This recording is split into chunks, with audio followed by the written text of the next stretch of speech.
you so much for reaching out and having this amazing webinar, and I'll turn it over to you. Thank you so much, Meredith, and thank you everybody who's on the call today.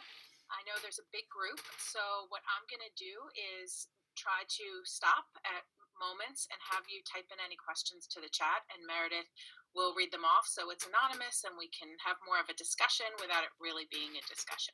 And thank you so much for the introduction. Like Meredith said, I'm a licensed clinical social worker and a therapist in Northern New Jersey, and I'm continuing to work through telehealth, and we're really seeing so much anxiety and nervousness and fear, which is a really normal response to a global traumatic experience, which a lot of us are experiencing differently, but we're all experiencing it in one way or another. So I put together this presentation to just talk about some key areas that we can focus on to help us maintain our own emotional health and resiliency throughout this process. I want to start off with the idea of control. So many of us are focusing on so many different things, and there's so much information coming at us at all times. Things like things being canceled, right? Other people's social distancing decisions, how the news reports data that's happening. When can I go back to normal? Other people's health, schools closing. We just received word in New Jersey just in the last few days that school will not be coming back this school year.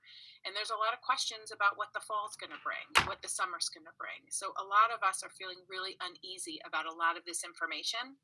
But the key is to recognize that these are things that are outside of our control. The reason I put this circle together is what we can focus on is our own self-care. What are we doing for ourselves? What's our diet look like? What's our exercise routine look like? What are my actions towards other people? What can I do? I can focus on learning, following the latest advice and information. What's important to me, how I connect with others, and how I spend my time. These are all areas that are within our control. And for a lot of us, a lot of our time and energy is being focused on the things that are outside the circle. And as much easier said than done, but I'm going to give a little bit of homework to do around this idea. If you were to, after this webinar, sit down and just draw a circle on the paper and then ask yourself, what are the things that are taking up my attention and time? What am I focusing on? Maybe I'm spending a lot of time on social media. Maybe I'm getting information that's, making me a little bit stressed out, and I'm focusing on what other people are doing. Write down in the circle what's within your control. What can you do something about? And anything outside of the circle is outside of your control. And then focus your attention and energy inside the circle.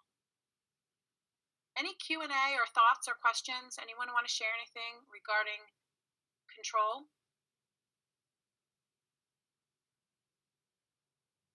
And if there's any Q&A, Meredith, let me know. Otherwise, just tell me to move on. I think people are still starting off, so you can go ahead and move on. Okay, great. Oh, wait, I'm so tired. We have one thing just popped up. Someone said one thing within their control is that they can pray. Absolutely. That is absolutely. And for those of us who are used to going to religious services, yes, we can't go to religious services. But I know where I go every Sunday, it's online, right? Our pastor does online. So being able to watch on Zoom, or being able to pray in my own home, or being able to pray with my family members, absolutely, that's something that's within your control. So if your focus and energy is so focused on, I can't go and practice the way I used to practice, but you can still practice, right? What's the new normal, at least for now? Anything else before I move on? Some people are saying that they can control how they react. And then other people said following a diet and exercise routine, or even getting out of bed in the morning can sometimes be difficult. Will you be going over some tools on how to control that in our lives? Yeah, it can be really difficult because of how our body's reacting. And yeah, we're going to talk about that a little bit. Absolutely. And I want to start off by encouraging everyone to seek out mental health support if you feel like you need it. There is a lot of people are fearful, well, I can't go see a therapist. What am I going to do? And every therapist I know is doing Zoom or telehealth calls, and it's really important to be as proactive as possible, especially when it's tough to get up in the morning. And that's all a normal response to a traumatic event, which we really are all experiencing this global traumatic event, all different ways, but we definitely are experiencing it. So we'll definitely touch on that. I want to start off here talking a little bit about this lack of predictability, sense of safety, and purpose, and how our thoughts and our mind reacts to things. So this picture in front of me shows that when something happens, we have a thought about it, right? Then we experience emotions based on that thought, and then actions. It could be anything. So I'm going to use just a simple example that we may be experiencing right now. Suppose you decide you're going to walk through your neighborhood. You're out, you're wearing your mask, you're taking a walk. You see a neighbor, someone that you're friendly with, maybe don't know so well. You see them across the street and you wave, hello. And that neighbor then turns the other way and doesn't respond, doesn't acknowledge you, doesn't respond, doesn't do anything. Many of us in that situation would have a strong reaction, a feeling of disconnect, of self-worth, of abandonment, of what did I do to them? Having a negative reaction, an emotional reaction. But that negative emotional reaction is not necessarily coming from the fact that they didn't respond to you. It's coming from our thoughts about it. So the thought might be, what did I do to her? Does she not like me? Did I offend her? Oh, right? Is there something wrong with me?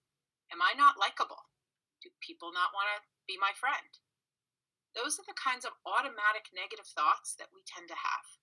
Those thoughts cause an emotional reaction. And then even an action. You might see them again next week and give them the cold shoulder because if they're going to blow me off, I'm going to blow them off. Let's kind of backtrack. Something happens. You have an event. You wave hello, smile, and they don't respond. What if you were able to look objectively at maybe they had AirPods in their ears and they were on the phone. Maybe they were listening to music. Maybe they didn't even recognize me. I'm wearing a mask and it's across the street and not everybody's eyesight is exactly 2020. There are a lot of reasons the person might not have smiled back. Maybe they were having their own difficult time and caught up in their own thoughts and didn't even see you wave. All of those thoughts cause you to feel neutral.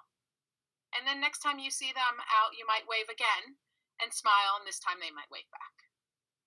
What's happening in that situation is our thoughts really direct our emotional experience. And what we do have control over is recognizing our thoughts, seeing our thoughts for just thoughts. They're not truths. They're not a given. They're just thoughts. And what tends to happen is when we're operating from what I'm going to call the fire alarm part of our brain, right? Our amygdala, our nervous system, our inner workings of our brain, we have these automatic thoughts that we don't even know we're having. And they lead us to have an emotional response. The way I would describe it is, if you think of your house, you have a fire alarm in your house, right? I have a fire alarm in my house. When I cook, my fire alarm goes off. I'm not a very good cook. I burn things a lot. My kids are always yelling at me.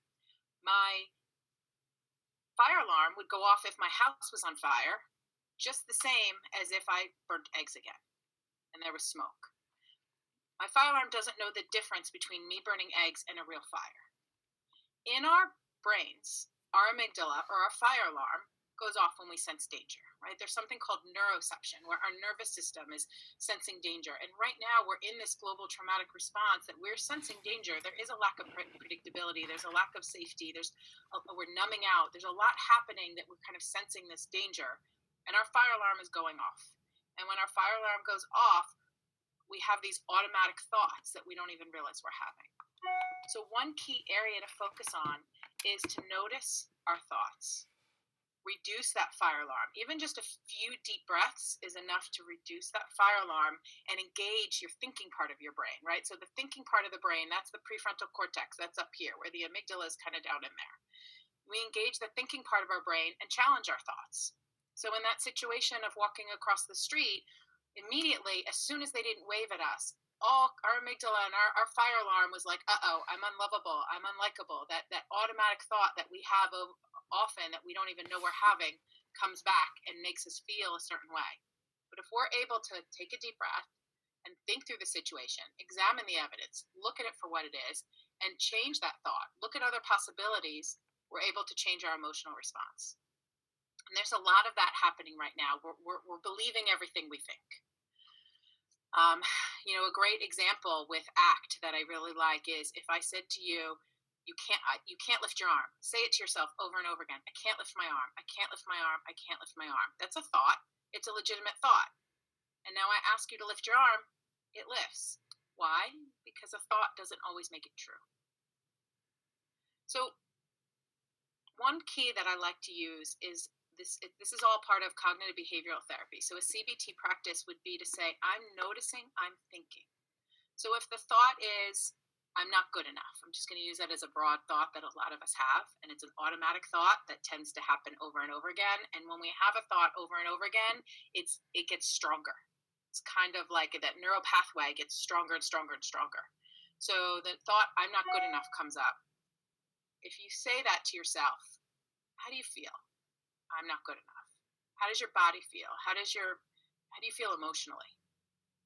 And now say to yourself, I'm noticing, I'm thinking, I'm not good enough.